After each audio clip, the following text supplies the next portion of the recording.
All right. If you'll basically close your book and look at the front cover, you'll notice that the label says this is an introduction to the Constitution. 4th of July, we celebrated 225-year anniversary of the signing of the Declaration of Independence. Back in 1983, I started studying the IRS in particular and the U.S. Constitution in general. So I've been studying the Constitution for about 18 years. Now, I've tried to condense that 225 years of history and that 18 years of study into an 8-hour class. This is going to be incredibly superficial. I am going to open up all sorts of cans of worms. And at the end, I anticipate that you will have far more questions than you do right now. So I'm going to be covering the material relatively quickly. It's supposed to basically get you started and give you a good foundation. Now, I know that this particular group is a little bit more familiar with the way things really are. And I definitely am willing to handle any of your questions toward the end of the class. I started out with a 48-page handout, and there was too much information to cover in 8 hours. And so I added information. We're now up to 66 pages, if that makes any sense to anybody. So we are going to go through this relatively quickly, but this is, again, only an introduction, but it's an important foundation. Even those of you that are talking about, really important issues, maybe a little bit more sophisticated issues, it's always good to go back and reestablish what your foundation is. And then it makes your high-level arguments just that much more secure.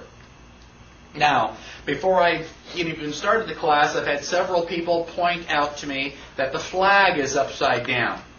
I am a lot of things. Dyslexic is not one of them. Anybody have any idea why the flag is upside down? Flag upside down usually means trouble.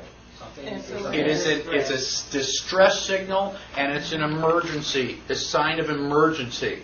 I have the flag upside down deliberately because, from my point of view, the United States is definitely in dire trouble. And the trouble stems from the fact that people living here in the United States have no idea what type of government they have. They don't know the difference between a democracy and a republic. They don't know what their rights are. And they are incapable of controlling Congress and keeping it within the constitutional box that they're supposed to be in.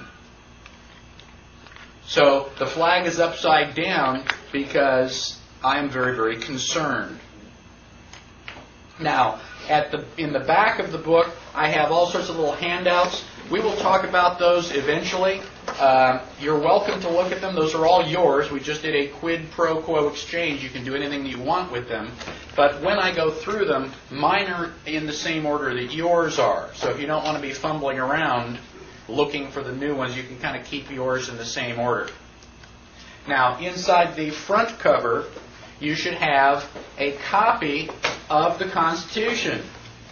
Many of you already have copies, but it would be totally inappropriate to teach a class on the Constitution without actually giving you a copy. One of the things that surprises most people is that it's so small.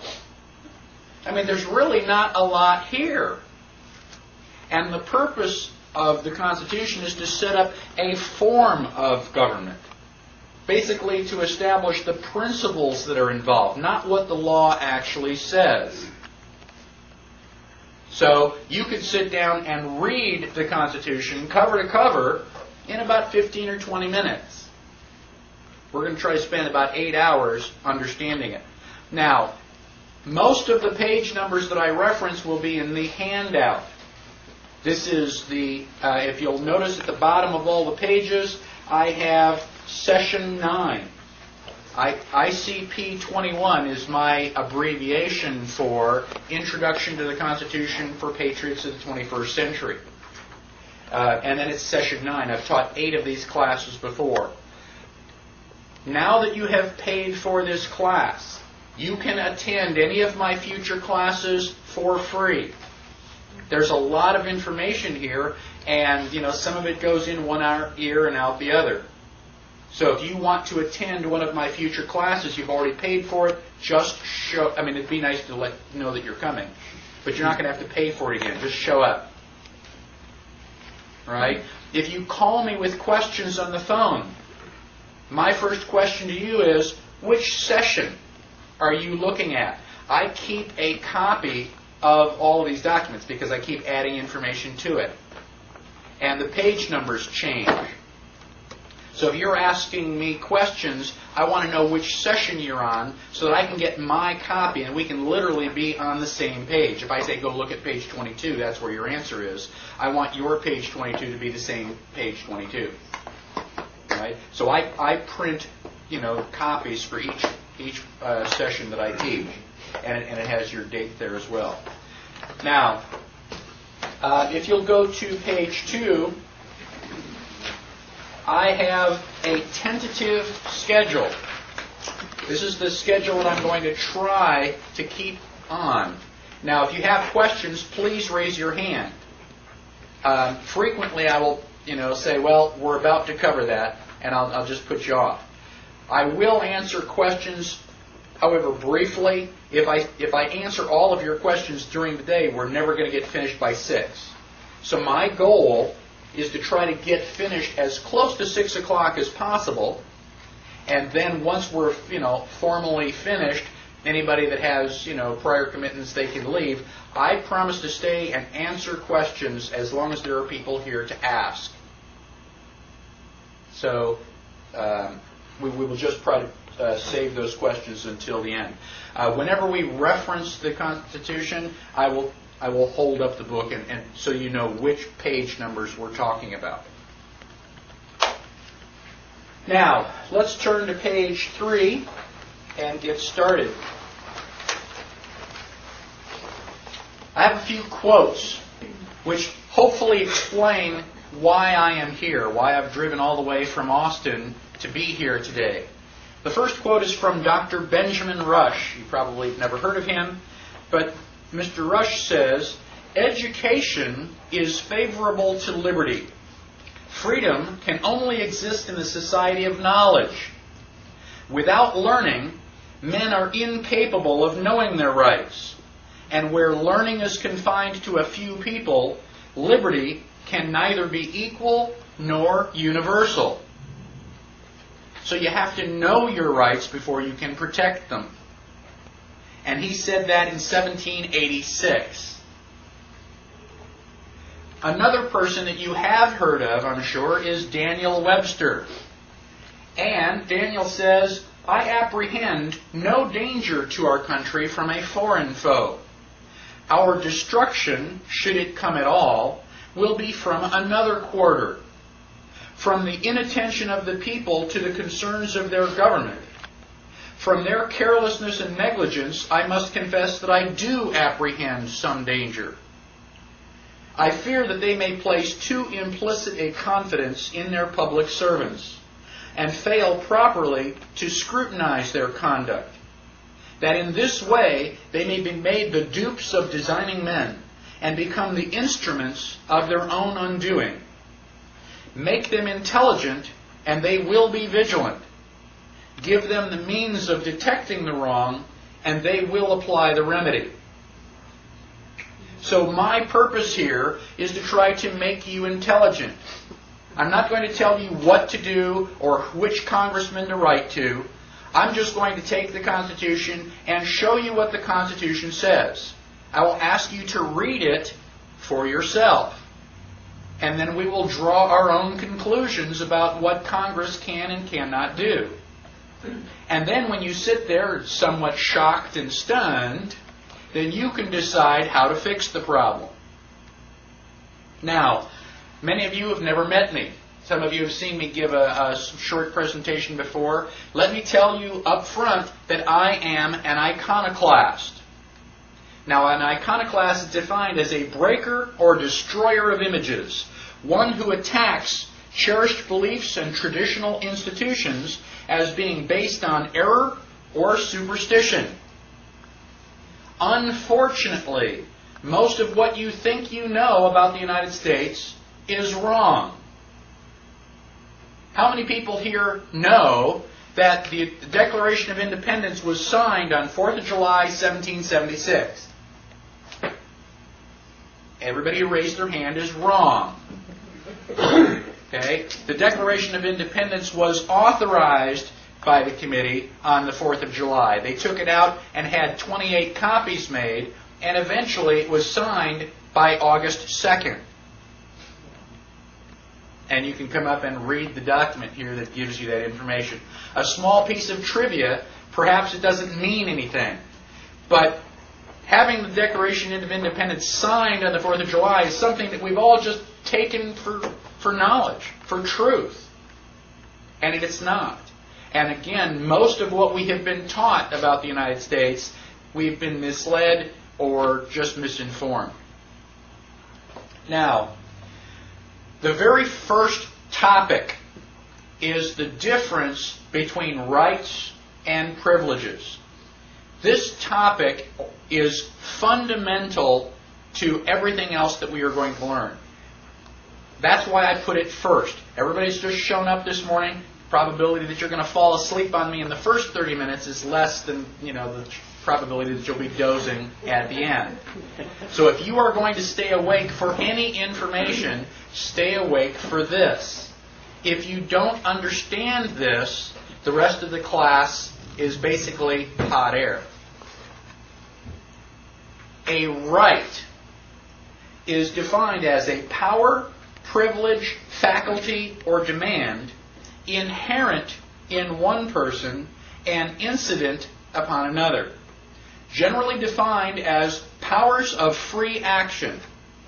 Something that you have the sovereign authority to do because there is no higher authority to get permission from. There's nobody to ask. You've heard the expression, the buck stops here. That means you're it. You make the final decisions. That's what sovereignty is all about. You are endowed by your Creator with certain unalienable rights. You don't have to ask. Now, this is the exact opposite of a privilege. A privilege is defined as a particular and peculiar benefit or advantage enjoyed by a person, company, or a class beyond the common advantages of other citizens. A particular right, advantage, exemption, power, franchise, or immunity held by a person or class not generally possessed by others. A temporary authority granted to you by someone of a higher authority. Let me give you an example. If I walk out of the back door of my house and I walk out onto my land, I can walk back and forth, back and forth, back and forth across my land all day long. Do I have to ask anybody for permission? No. It is my land. I own the property. And because I own the property, I have a right to do anything I want with that property. And if I want to walk back and forth across it, I will. Now, let us presuppose that you have the property or the land right next door. Let us further presuppose that I want to walk to the store, which is just across your land. Can I walk back and forth across your land anytime I want? No. I have to get permission. It is a privilege for me to walk across your land. Why?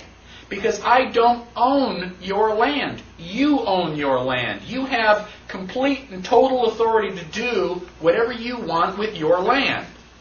Monday, Tuesday, and Wednesday, you may decide to let me walk across your land. We're next door neighbors. We're buddies. We go out, socializing together. So there's no reason that I shouldn't walk across your land. Yes, you may. On Thursday, you may wake up on the wrong side of the bed. You may have had a fight with your significant other. You may just be in a bad mood. You don't have to have a good reason. You just have to have a reason. And you can say, no, you may not walk across my land. You have to walk around.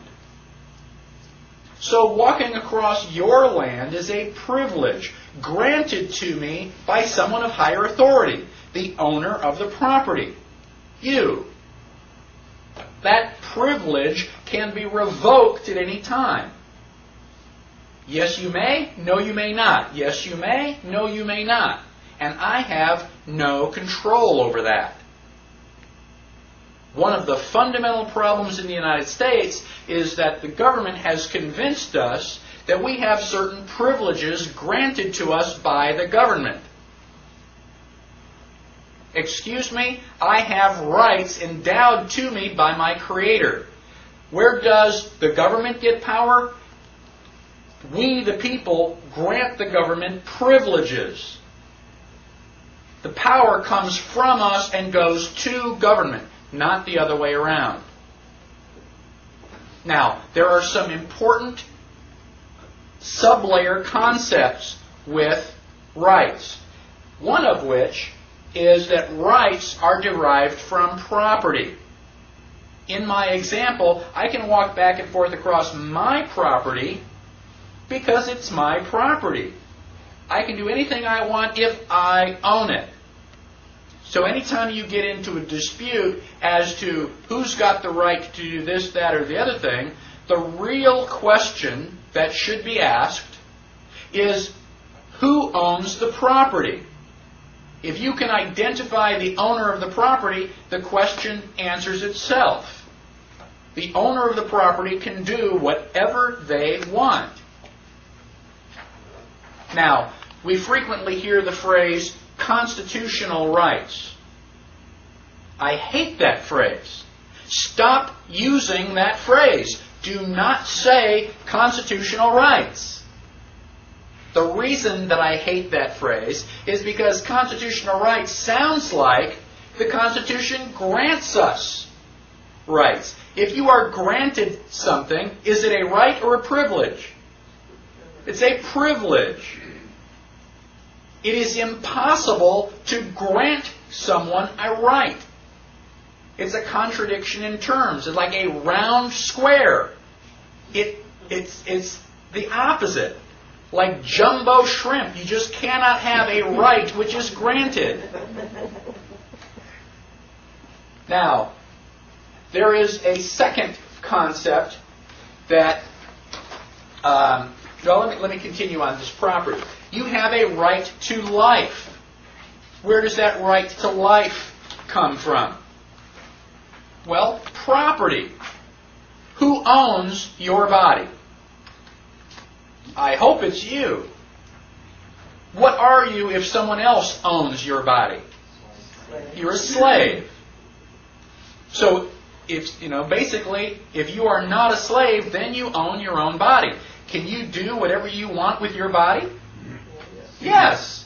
Now, is smoking good for you? No, that's pretty much, okay. But if you want to put a cigarette in your mouth and smoke it, it's your body. Do what you want. It's not up to me to tell you what to do with your property. I don't recommend it. But you're the property owner. Now, John Adams said, the moment the idea is admitted into society that property is not as sacred as the law of God, and that there is not a force of law and public justice to protect it, anarchy and tyranny commence. The law of property is the most important law. Period. Even a 2-year-old understands property. Mine. Mine. That's mine. They don't understand it well, but they do understand that owning property is important.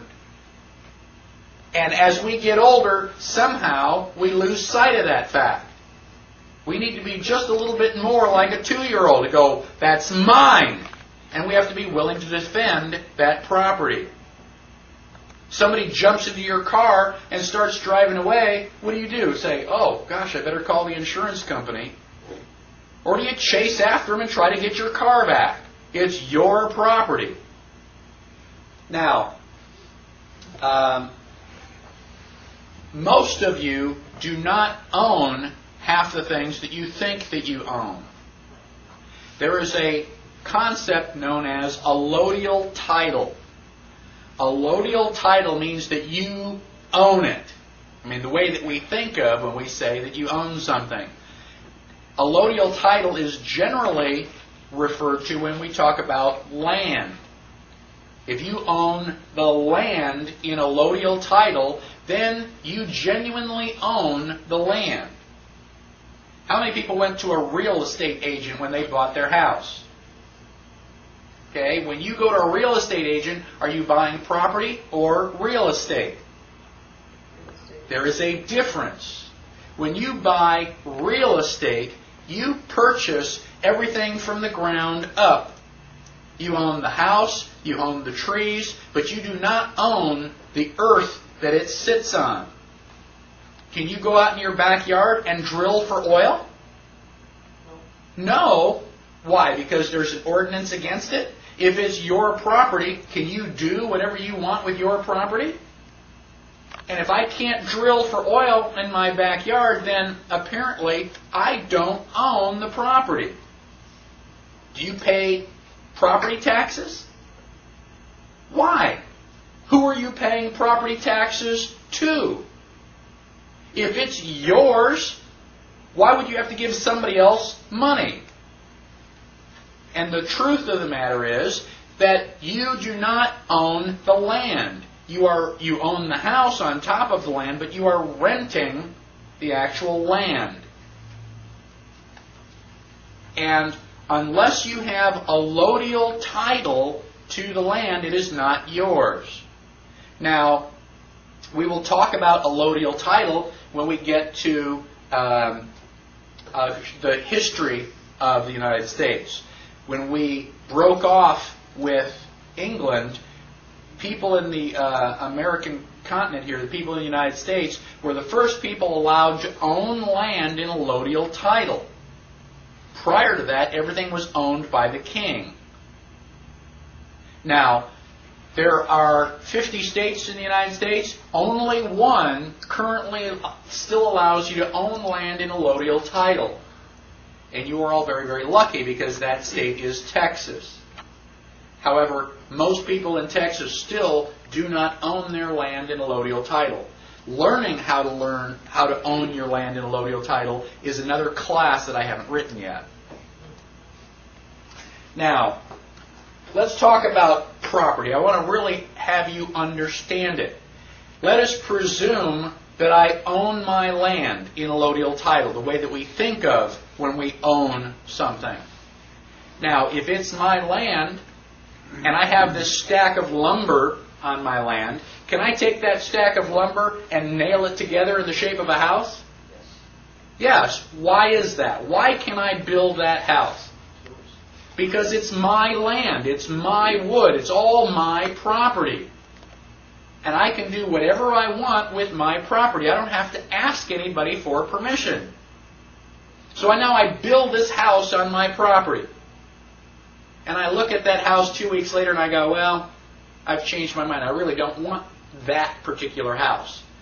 Can I take all those nails out and disassemble that house and stack the lumber back up? Yes. Yes, because it is my property. I can rearrange my property and put it in any shape I want. Well, it took me a long time. It was a lot of work to nail all that stuff together. And it's going to be a lot more work to, pull it apart and stack it up again. And the wood's not that important to me. Can I light a match and burn that house down? Some people say yes, some people say no. Is it arson? No, it's not arson. I can burn my own house down if I want. It's my house. If I have a chair in the kitchen, I go, I really don't like this chair. Can I break it up and throw it in the fireplace? Yes. I can burn the chair because it's my property. Why can't I build a house? Burn the house. It's just a bigger chunk of property. So I have a right to burn down my own house, and it's not arson. Unless I have insurance out on it. Now, if I have insurance on the house and I burn it down, that's fraud. I'm going to be thrown in jail not for burning the house down, but for lying to the insurance company and trying to get their money if I try to collect. That's where the problem is. So you have to really understand rights. And if you understand property, you have some idea where rights come from. All right derives from property. And you can do whatever you want with your property. Now, there's another, I want to warn you that the government is trying to take your property away. They want your stuff. They are stealing your car, in effect. Are you going to chase after them? Now, I have a quote that says, "Every man holds his property subject to the general right of the community to regulate its use to whatever degree the public welfare may require it." What does that mean? Like, okay, it's your house, and we're going to let you have that as long as it's okay with us. We're going to vote on whether or not you can build the house. We're going to vote on whether or not you can burn the house down. Who's in charge? You? I thought it was your property. Guess who said that? That was A traitor. Theodore Roosevelt, President of the United States. These are socialist ideas. All right? Now, the second important concept that derives from right is that every single right has a responsibility. You cannot have one without the other. You cannot have a right without responsibility. You cannot have a responsibility without a right. It is impossible. Just the same way, I cannot have a heads without a tails. If I've got one, I've got the other. They're opposite sides of the same coin. Now, your right holds the responsibility of exercising that right properly.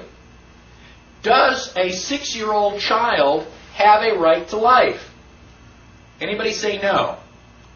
Good. All right? A 6-year-old does have a right to life. Why? Because that 6-year-old owns its body. Your body is the first property that you own. As you come into the world, on the day of your birth, you are a property owner. You know, it's tiny, it's pink, and it's crying, but that's your property. Now, does a 6-year-old have a right to keep a weapon on their hip? Can they walk around with a concealed weapon? Generally not. Even I, strong Second Amendment supporter, would not give a gun to a 6-year-old. Why? Because a 6-year-old does not have the mental capacity to understand their responsibility. A 6-year-old does not quite understand that death is permanent and irreversible. On the cartoons and on TV, you can shoot somebody and they go, ah! And then 5 seconds later they jump up and go, okay, next. It's all pretend. Well, death is not pretend. It is permanent and it is real, and you cannot undo it. So if you are walking around with a gun and you are capable of taking someone else's life, you better not make a mistake. A 6-year-old is not smart enough to make those decisions. So we deny the 6-year-old the right to exercise carrying a gun and exercising the Second Amendment. It is not because that child is not an American. So, every right that you have has a responsibility. If you go into a theater, everybody says that it's against the law, that your freedom of speech is limited and you cannot yell fire in a crowded theater. Wrong! You cannot yell fire in a crowded theater if there is no fire. Why? Because you are responsible for all those people running out of the theater, tripping over each other, breaking their legs, and maybe getting hurt. You are also responsible to the theater owner for all the money that he lost when those people didn't get to see the movie. And you are responsible to each of those people for the money that they paid to see the movie, and you interrupted it, by exercising your freedom of speech.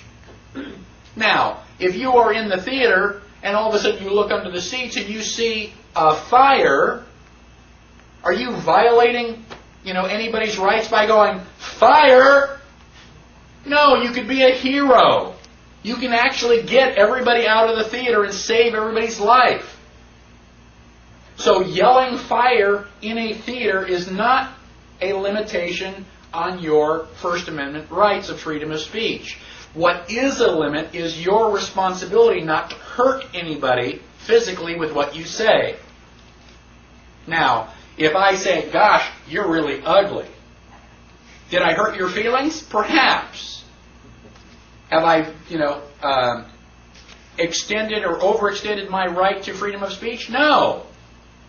I have a freedom of speech to say anything I want, even if you don't like it. That's what freedom of speech is all about. We're going to talk more about that when we get to the Bill of Rights. This topic is all about rights and privileges. A right you don't have to ask. A privilege somebody else of higher authority is giving you permission. And you have to understand what are rights and what are privileges. Rights derive from property. Do you have a right to walk into a restaurant and say, "I'm hungry, feed me," for free? Do you have a right to eat? No. You have a right to eat if it's your food. If it's your property, you can put it anywhere you want, even down your throat. But you do not have a right to anyone else's property. That is a contradiction in terms. If it's not your property, you don't have a right. So you cannot go into a restaurant and say, "Feed me for free," because the food is not your property. It belongs to somebody else. Do you have a right to free health care? No. Where does your health care come from? Are you going to walk into a doctor's office and say, "Cure me for free"? No, somebody's got to pay that doctor. You want somebody walking into your office and saying, "Okay, I want you to provide service to me for free"? You wouldn't do it. So why would you go into somebody else's office and demand service for free? You say, "Well, I'm not demanding service. The doctor's getting paid." By who? Well, the government or the insurance company pays the money. Really? Where does the government and the insurance company get their money? From somebody else. So do you have a right to somebody else's property? No, not even if the government is giving it to you. So you do not have a right to health care. You do not have a right to your children's education. You do not have a right to anybody else's property. You only have a right to your property. If you worked for it, you built it, you acquired it, this is mine. I worked for it. It is not yours. And that's where rights draw the line, from property. Anytime you have a question about rights, ask yourself, who owns the property?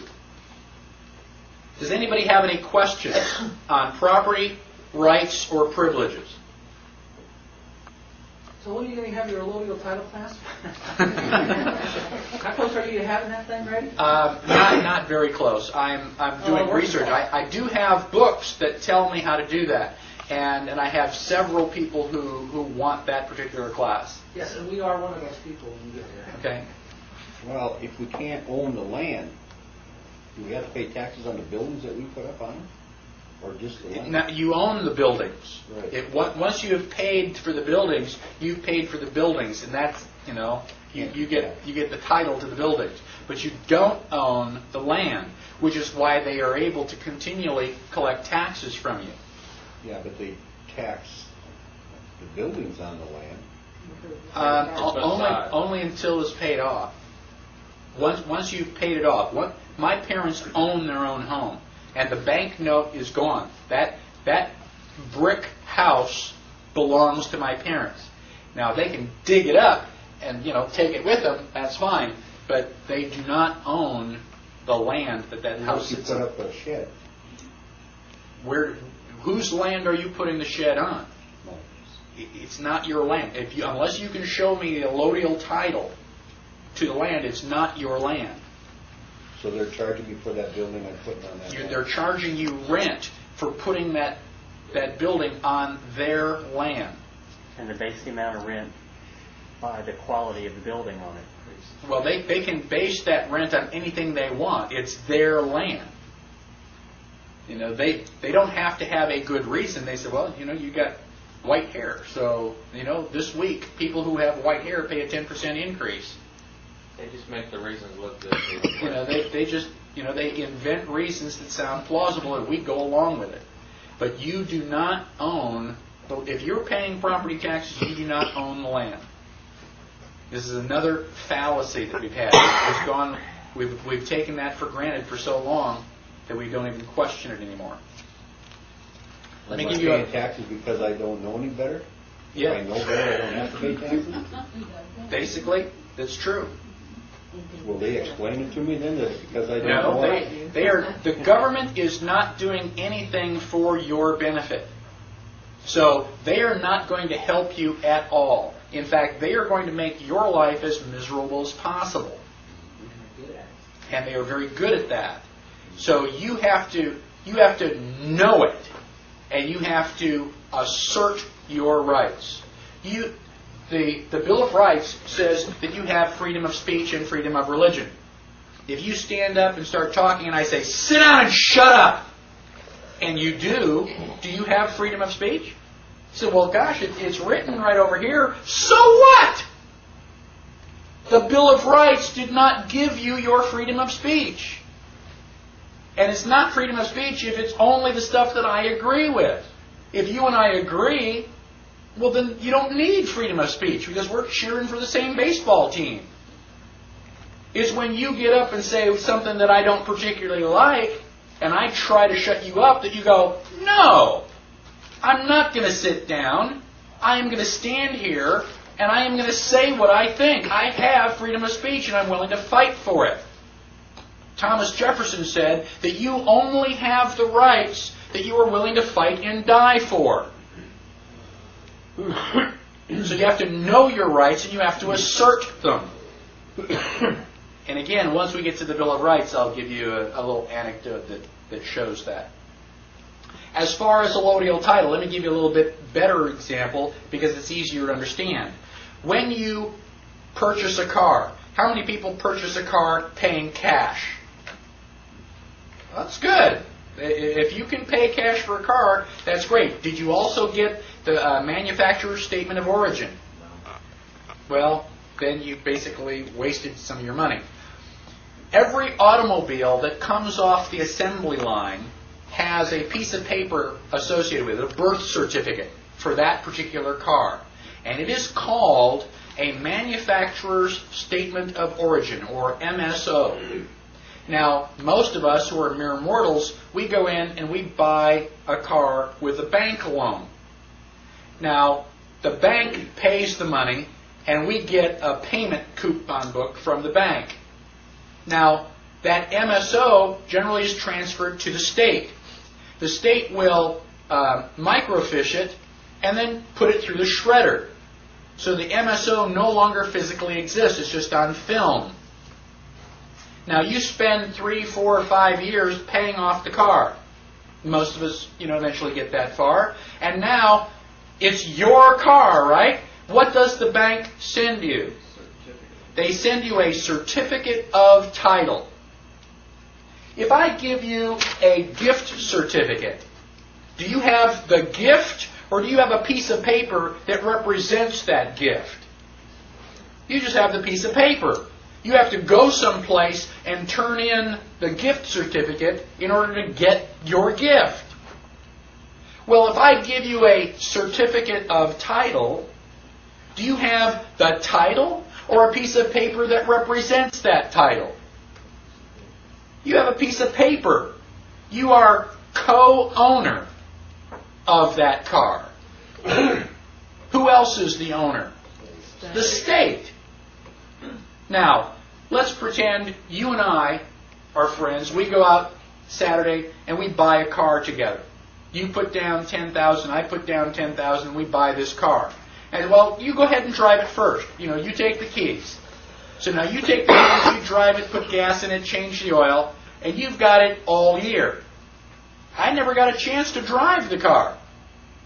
Don't you think you should pay me money for my half of the car? Don't you think you should pay rent for driving around my two wheels? Yeah.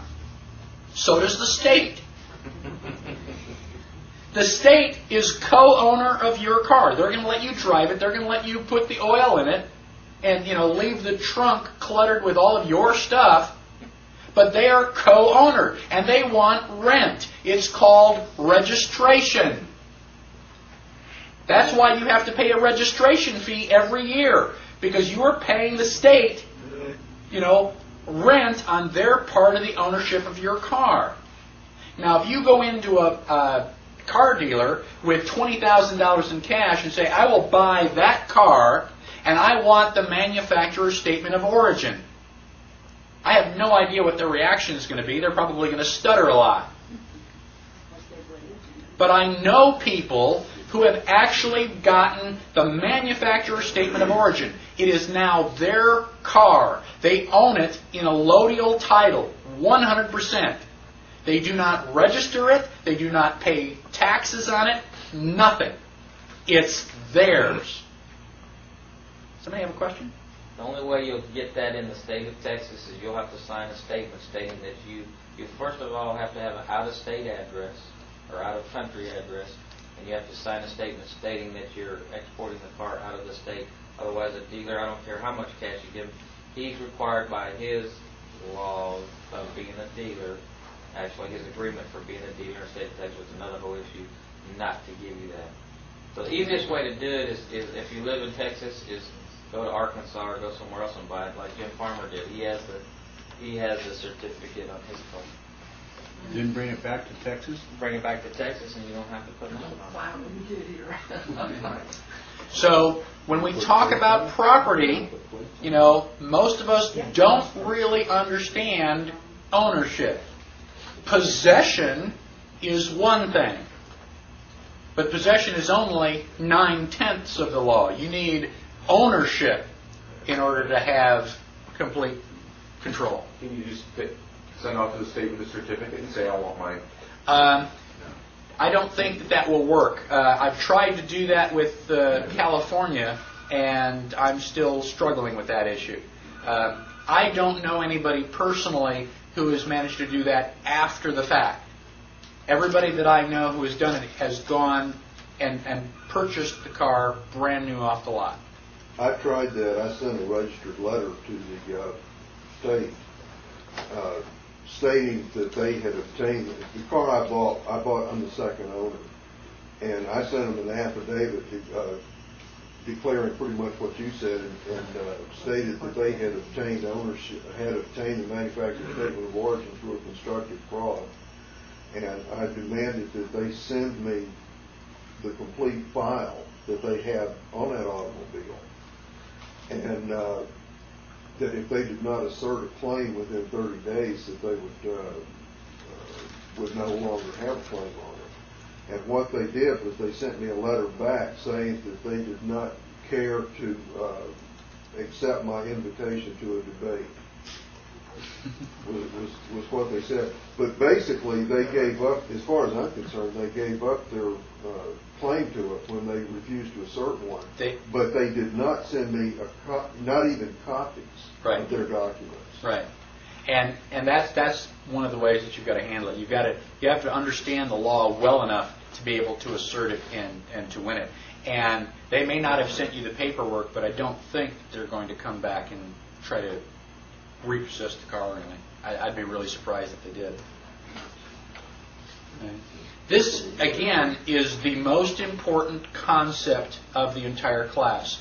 Property, rights, and privileges. If you don't genuinely get it, please ask questions, because everything else that we talk about is based on this fundamental principle. Would you have a defense for not having a license plate if you got the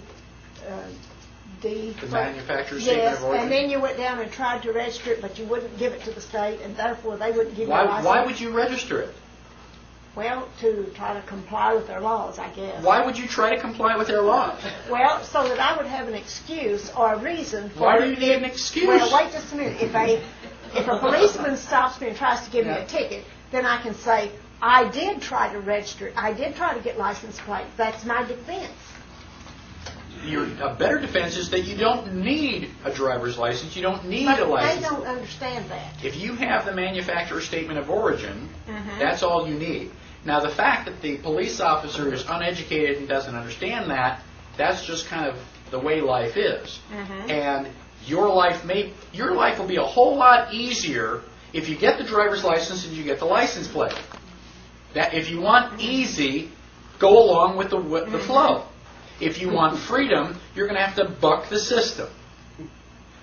Freedom is not free. It's not easy. And as we are learning, freedom isn't for everybody. And I understand if you don't want to spend the time and the hassle and you don't want to be arguing with police officers on the side of the road, have a driver's license, get your license plate, keep everything up to date. Not everybody, is prepared or ready to go through that kind of hassle. Because it is. The government is going to make your life as miserable as they possibly can. Because you are not following the system. And that's what they want. They want you to follow the system. Because that way they can control you and put you where they want you. That's not freedom. Freedom is not free. Freedom is not free. It is a lot of work. Number of plates will drive on this day, even numbers will drive on that day. When does that infringe upon? One last thing about rights. The only limitation on your rights is the equal rights of others. You can do anything you want as long as you do not violate someone else's rights. And again, this is a real clear distinction. Property is mine or yours. If it's my property, I can do anything I want. If it's your property, I better ask. So as long as I don't destroy your property, then I'm fine. I can do anything I want. That's the fundamental ideal here in the United States. Now, I'm on page 5.